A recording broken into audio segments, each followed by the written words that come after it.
There ain't no dark like a country dark. City folks think they know darkness, but nah. That's just dim.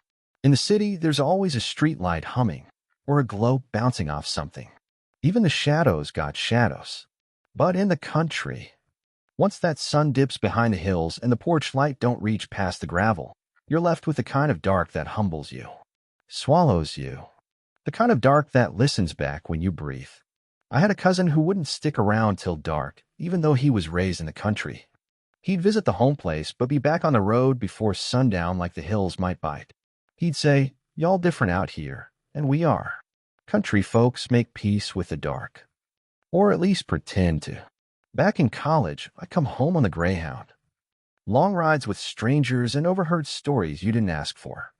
The bus would wheeze its way into Hagerstown, Maryland, and dump me off at the last stop, one step above a ghost town at night.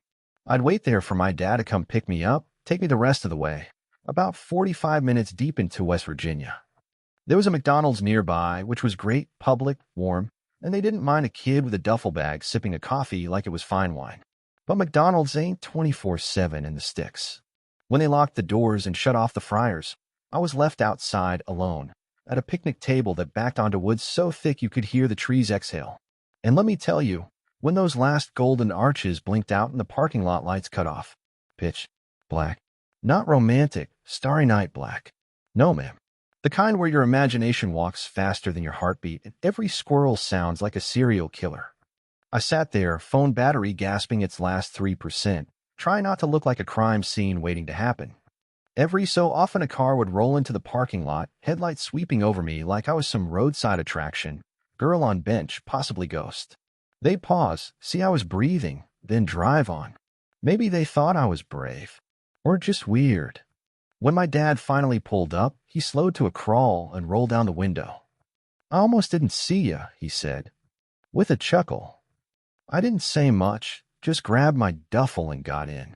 I'd been sitting outside that closed McDonald's for what felt like forever, backed up to a wall of woods so dark it felt like the trees were breathing. Every snap of a twig had my nerves on high alert, but honestly, it wasn't the woods that had me ready to run. It was the man who pulled in earlier, rolled down his window and said, "Need a ride? I can drop you off in Martinsburg." "Nah," I said, trying to sound calm. "My dad's on the way." Then I pretended to dial my dead cell phone and held it up to my ear. He hung there a second too long before pulling off. Made the hair on my neck stand up. Now, my dad had always told me to carry an equalizer, something to keep from getting bested, whether by man or beast. That night, my equalizers were rocks. Nice-sized ones. I had 3 of them lined up on the picnic table like I was about to host a geology lesson with attitude. We do have a saying, if you see me in a fight with a bear, don't help me, help the bear. When I told him that, he laughed. Full-on belly laugh. Meanwhile, I was fussing the whole ride home. "What took you so long?" "My phone died." "You couldn't have been 5 minutes faster." He just kept laughing and finally asked, "Was you scared?" I failed to see the humor. "Y'all play too much," I replied and added, "When did you get a new car? You almost had a busted windshield." He laughed even harder. Maybe that's why that man didn't stick around too long. Could have been the look on my face, or maybe he spotted the rocks and thought better of it. Either way, I wasn't trying to be another Mothman footnote. Not in Harper's scary country.